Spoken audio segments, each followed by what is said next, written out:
appreciated.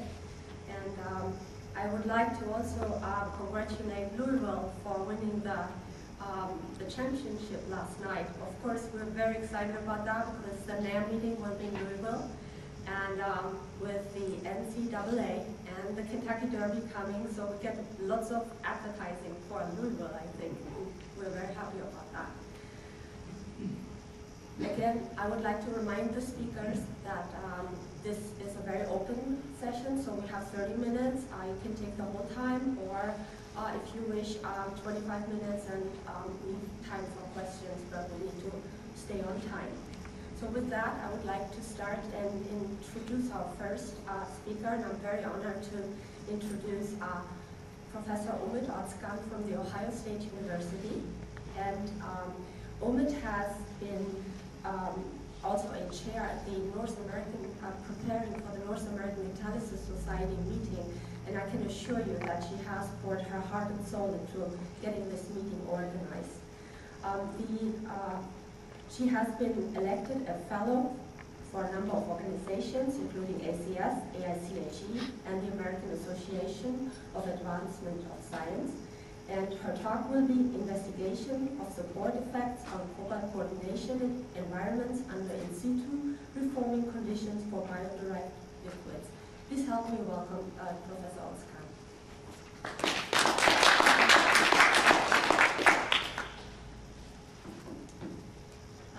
Thank you, Ashik. I'd like to start by thanking the organizers for inviting me to this symposium, special symposium honoring birth. I really feel honored to be included in this group of people celebrating this event. Can you hear me or no? Is that better? Okay. Also, it is very special that at least two of my co-organizers for the next NAM meeting, 23rd North American meeting of the Catalysis Society, are here with me.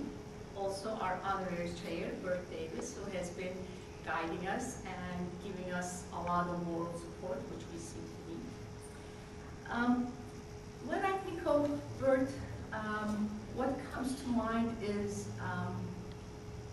modesty, humility, always an open heart to help, especially the young people, encouragement. On top of, in addition to really being on top of his craft, he has always remained very humble, very down to earth, very approachable, and it has meant a lot to many of us who really look upon him as a role model. Also, Bert has given a lot to the catalysis community in terms of service. He has served on the board of North American Catalysis Society for many years as a secretary, including also in other roles. He has served American Chemical Society, especially the Petroleum Chemistry Division, in various leadership roles. And of course, he has been the historian of the catalysis community, not just for his country, but for the whole world. He has been taking pictures and videos of many different speakers over the years, and now he has an incredible archive of the history going back many, many decades. In fact, North American Catalysis Society is really trying hard to organize it so that all of that record remains for the generations to come. So, in addition to being a great researcher and putting his signature on energy research, he has also been an incredible servant to the catalysis community. So with that, again, Bert, congratulations, and thank you for everything you have done, and I'm proud to be here to congratulate you on this occasion. So what I'm going to talk about today is related to ethanol steam reforming over cobalt-based catalysts. We are focusing on serious ports in this talk. Actually, ethanol steam reforming is a, if you look at it, it may be deceivingly simple. If you just look at it, okay, okay, ethanol and water giving 6 molecules of hydrogen and CO2, it seems simple enough. And if you look at the reaction products under thermodynamically controlled conditions, again, everything looks pretty straightforward. For example, in this window of 400, 500 degrees centigrade, essentially everything is going to hydrogen and CO2. There isn't much CO left, there isn't much methane left, and none of the intermediates or side products are appearing in this picture. Also, if you look at the coking picture, for example, if you use high enough water to carbon ratios, as you can see here, there is really that much carbon formation. But this is a thermodynamic picture. The kinetic picture is much, much more different and a lot more complicated than this. So actually, ethanol steam reforming is governed by a complex network of reactions catalyzed by different sites. Some of those reactions help the hydrogen yields. Of course, ethanol steam reforming, ethanol dehydrogenation, acetaldehyde steam reforming. Acetaldehyde is an intermediate. Forward water gas shift, methane steam reforming. Again, methane can be a side product or an intermediate. These all help the hydrogen yields. But there are a lot of other reactions that create loss of selectivity. For example, ethanol decomposition, ethanol dehydration, which gives ethylene and then it leads to coking most of the time. Acetaldehyde decomposition, giving methane, acetone formation, reverse water gas shift, methanation. These are all reactions that we run into and they take away from the selectivity. There are also reactions that lead to coking. Once ethylene is formed, especially if the surfaces are acidic enough, hydration, dehydration becomes an important reaction, and once ethylene is formed, it goes to coke quite readily. Similarly, methane decomposition and Woodard reactions, they both may contribute to coking on the surface. So we have been doing research in this area for quite some time. It started with a Department of Energy sponsored program. So we looked at a lot of different things, looking at different chemical formulations. We've done a lot of characterization. Of course, we coupled it with testing, some computational modeling, mechanistic studies. We were even forced to do some economic analysis. We really did that, kicking and screaming. We weren't really willing to do that, but DOE wanted us to do. And anyway, so what came out of this is that these cobalt-based catalysts can perform in a lot of different ways, depending on many different parameters. The way we synthesize these materials, the formulation, the loading levels, dopant, the precursors that we use for cobalt, impregnation medium, whether it is aqueous medium or organic-based medium, pretreatment conditions, all of these impact metal dispersion, reducibility, oxygen mobility, surface acidity, basicity, metal support interaction, and support nanostructure. These in turn can impact activity, selectivity, and stability, which really comes together in what we call the catalytic performance. So many of these results were already published in various publications. I'm going to say a few words about the activation.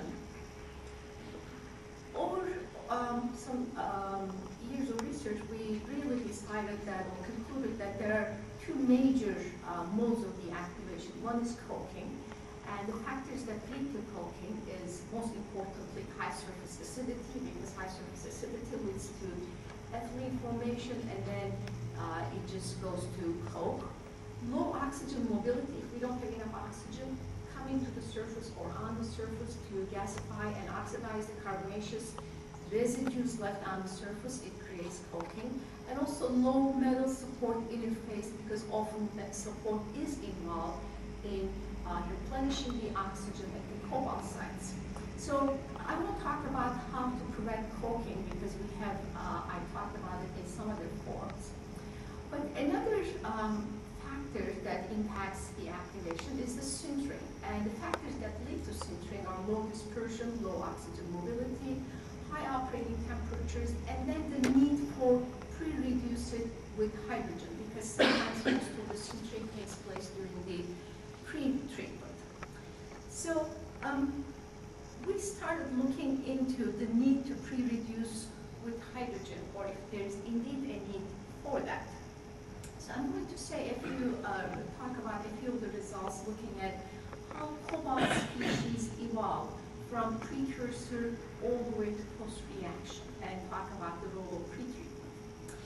Just going back a few steps, if we start off with a precursor, so we're starting out with, say, a cerium precursor and cobalt, if you're using a nitrate for the cobalt, for example, and if we do a calcination, we see that around 200 degrees centigrade, the nitrate is decomposing, beginning to decompose, and we see the nitrogen-containing species and also the oxygen consumption that corresponds to that, so that those are mass spec results. If we look at the evolution during calcination from precursor to the oxidized catalyst, this is looking at Raman spectra during calcination. So we can see the nitrate bands here very clearly when we start at the temperature, and they're still visible around 200 to 50 degrees centigrade. They start diminishing, and by 300 degrees centigrade, all of the nitrate has decomposed. We can also see the formation of the bands that correspond to cobalt species. This is CeO304 as a reference. We're starting out where we only see Syria, so at 25 degrees centigrade, we only have the serious bands. And nothing much happens until we reach around 300 degrees centigrade, and at that point we start seeing the bands that correspond to CeO304, and if you keep the temperature higher, CeO304 becomes more crystalline and the Raman bands become sharper. Now, if we are reducing it in situ, again here is CeO304 for reference, and here is Syria. We're reducing it in hydrogen, and there are two steps that are involved in reducing these cobalt species. The first one takes us from CeO304 to COO, and then after that we go to metallic cobalt around 400 degrees centigrade. And we can actually see this by program reduction. We're looking at the TCD signal for hydrogen consumption here. There are two very distinct features. One takes us from CeO304 to COO, the other one from cobalt plus 2 to metallic cobalt. And actually we can follow the same phenomena using TGA, and you can see the two reduction features very clearly here in terms of the weight loss. Now, we wanted to see how the cobalt species were evolving under steam reforming conditions. So these results are operando X-ray diffraction results. So we're actually taking diffraction patterns while ethanol steam reforming is continuing. And on one hand, we have catalysts which have just been oxidized but no pre-reduction. So this is the sample, pristine sample. We have CeO304 and Syria repeated there, of course. And we're beginning to form cobalt oxide plus 2 around 350. And then as we go higher, we start seeing cobalt oxide. If we keep it at this temperature lower, for longer, we will end up with metallic cobalt. But usually, the steady state catalyst has a mixture of the two balances. What happens if we start off with a reduced catalyst? So here's the reduced catalyst. It is primarily metallic cobalt, very little COO. Something interesting happens as we increase the temperature under ethanol steam reforming cobalt. First, we start seeing some reoxidation of the cobalt species, which was surprising to us. But as we go higher at temperatures, cobalt species reduce back, and we end up primarily with metallic cobalt species. We have looked at this again in different ways. we wanted to see if this reoxidation be due to diffusion of oxygen from the support.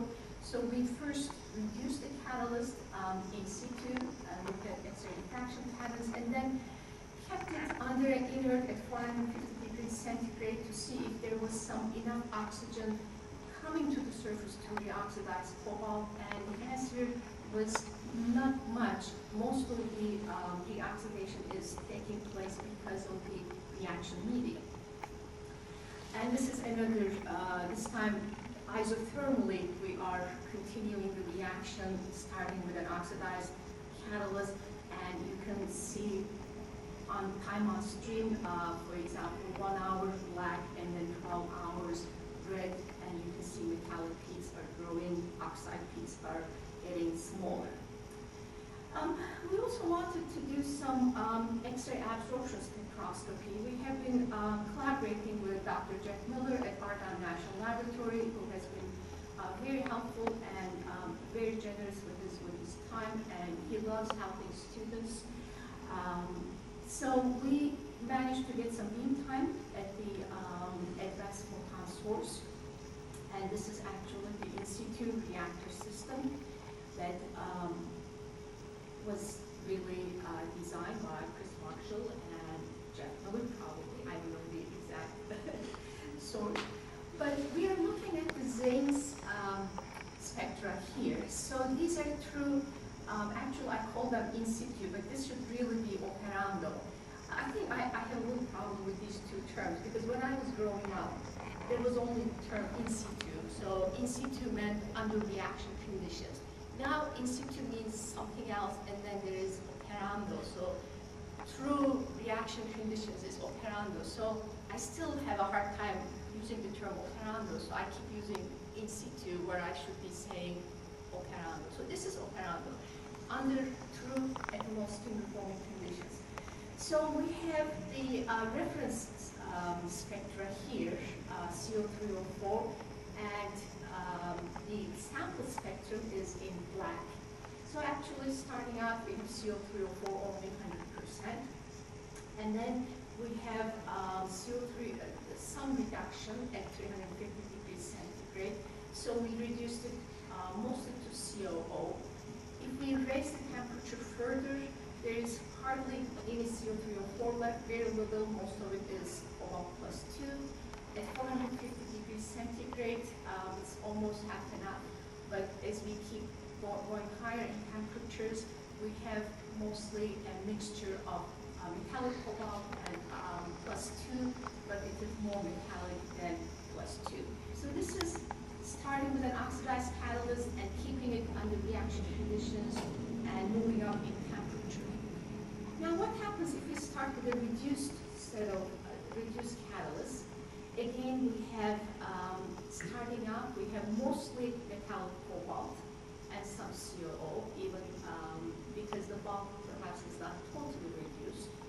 And interestingly, this is very consistent with the X-ray diffraction data that we have seen earlier.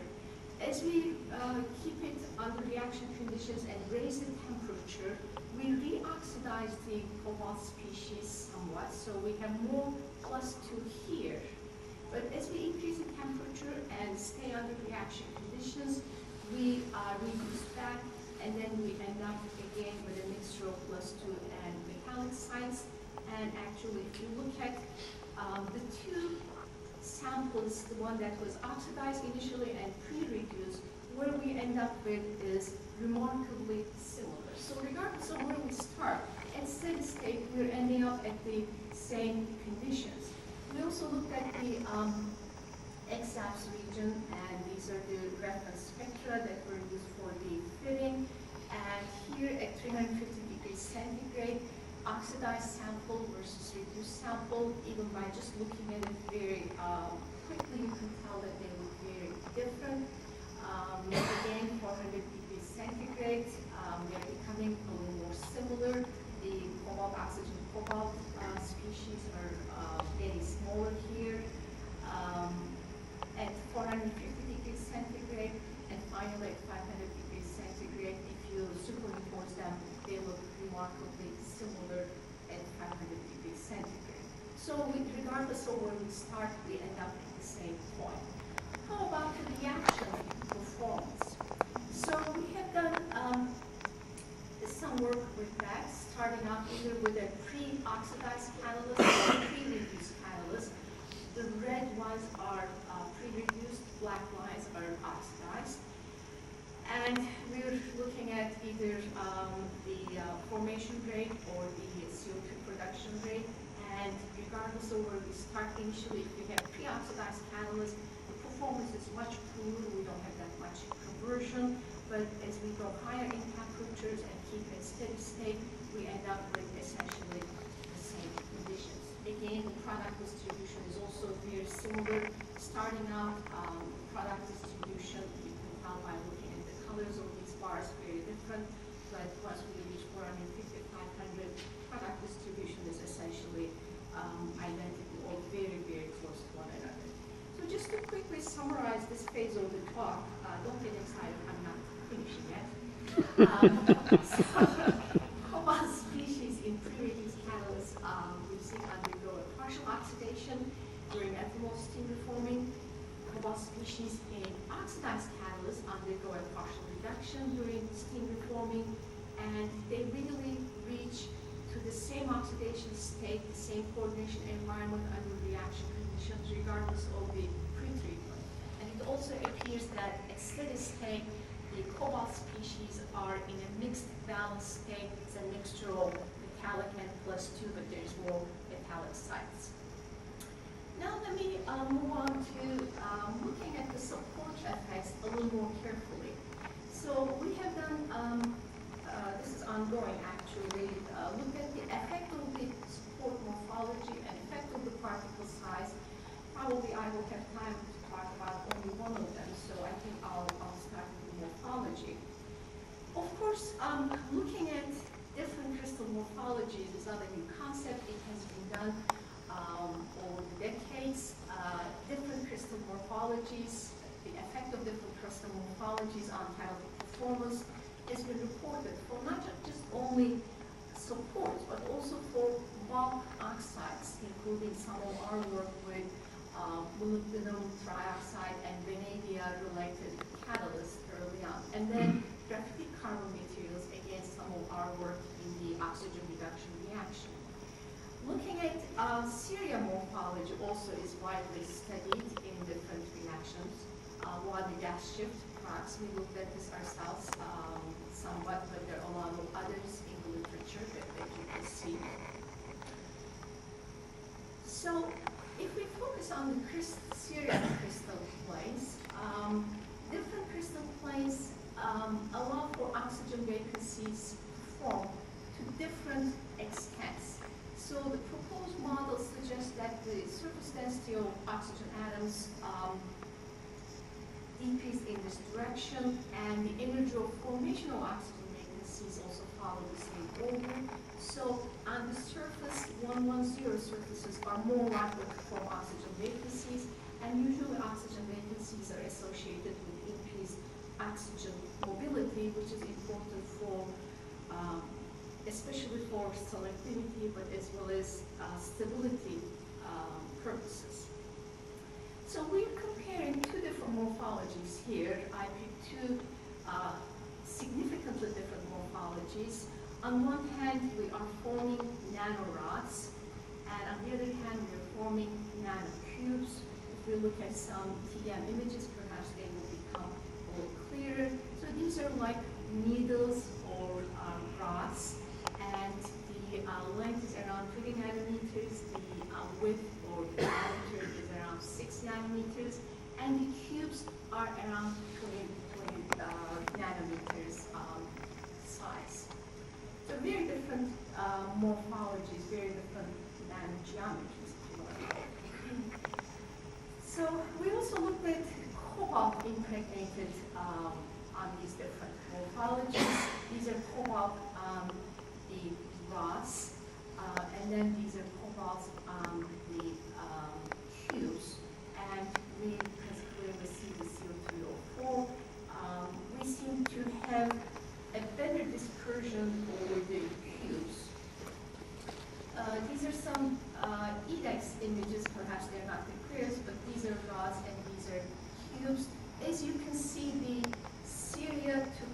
cobalt intensity ratios. Copper is coming from the grid, that we use in electron microscopy. This is much more consistent wherever we are on the sample. Whereas here you can see that some areas have higher cobalt intensity, some do not. So clearly there are some agglomeration of cobalt over the rods. So better dispersion. We have also seen it through our dispersion measurements where we were using N2O as an adjuvant. X-ray diffraction also shows differences in the way the two crystalline planes different crystalline planes are exposed. These are just the supports at the bottom and then the ones with cobalt on them.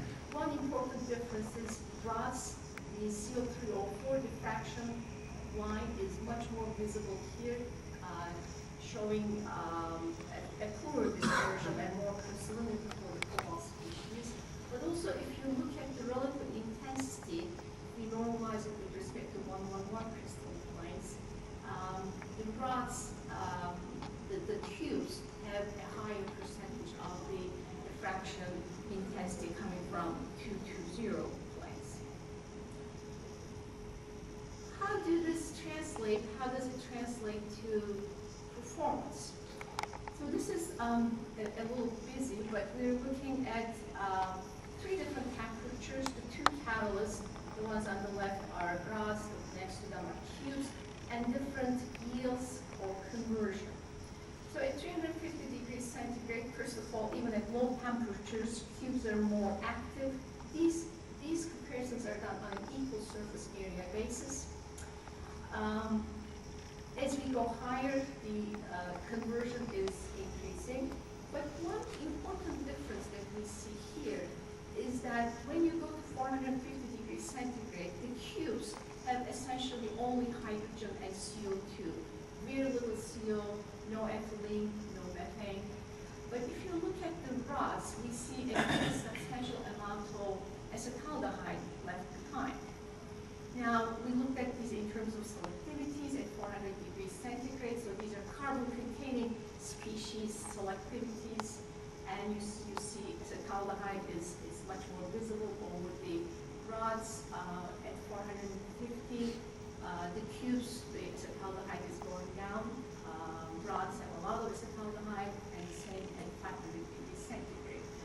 Of course, having been in this area long enough and having received enough criticisms about comparing selectivities at different conversions, we know better than that. So I told my students, you have to compare them at equal conversions, and we've done that. So this is an equal conversion, 50% conversion, comparing selectivities, and at equal conversion, we again have very significant levels of acetaldehyde remaining.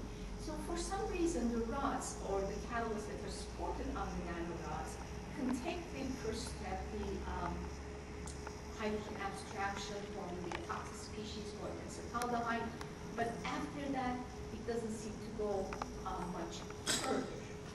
And again, we have done some in situ XAS. Actually, it's not a reaction here, but if you look at the catalysts that are started out with oxidized conditions, so these are nanorods versus nanocubes, and you start out with only oxidized catalysts, we're gradually reducing, and here we are at the end of 60 minutes. This is with hydrogen, not under reaction conditions. And if you look at the cubes, after at the same amount of time under hydrogen, the cubes reduce far more readily. So the catalysts that are supported on the rods do not seem to reduce so easily as compared to the ones on the cubes. And actually, XAFS also says the same thing. If you look at the,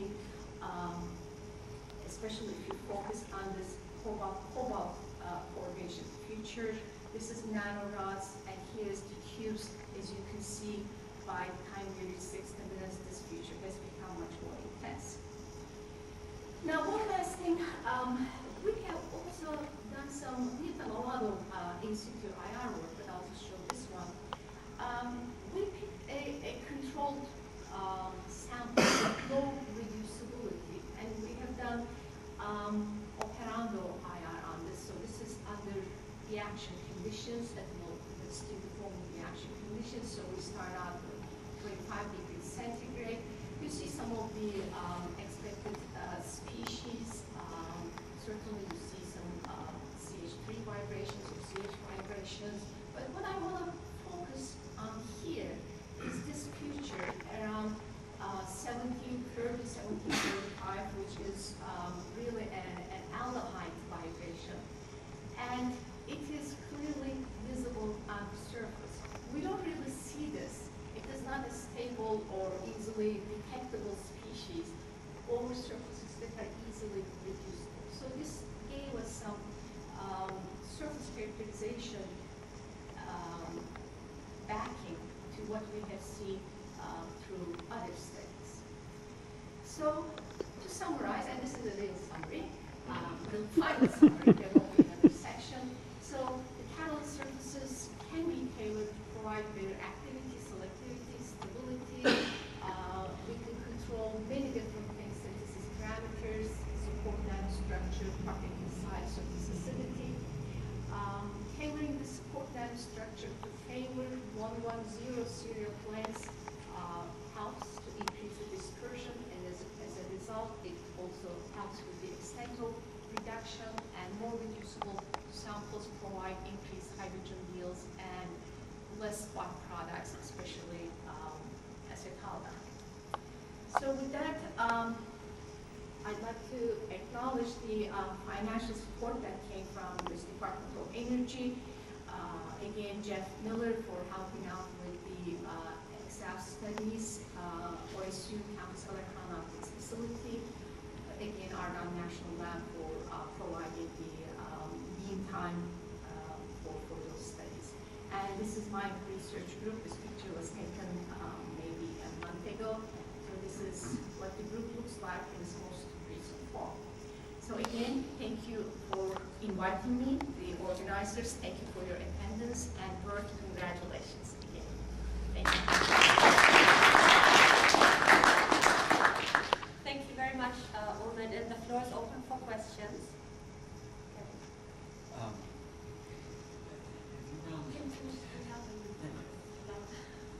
Have you run the support, the nanorod support by itself, and did you also see the high? Yeah, we're just writing it up as a paper, so it's coming. Okay. Yes, yes, the answer is, and the results are very interesting. They're somewhat surprising. Yes. I was wondering, the TPR of cobalt on Syria, if I remember correctly, and one of the slide 12, I think. Was that the cobalt on Syria? I don't know if it was cobalt or cobalt. We had another course, but I think it was cobalt. Because my question is if you saw indications that the Syria reduced as well. Well, if you use large particle size Syria, it doesn't get reduced very easily. But if you have small particle sizes, nano-sized particle sizes, Syria gets reduced very easily. So we have seen that. The PPR patterns that I have shown were on larger Syria particles. Do we have any additional questions? Because of timing, I'd say we'll thank Professor Umit Ozkan one more time for this really nice presentation. And I have to apologize. I have to run. I'm giving another talk at a faraway place in a continental hotel. So thank you again.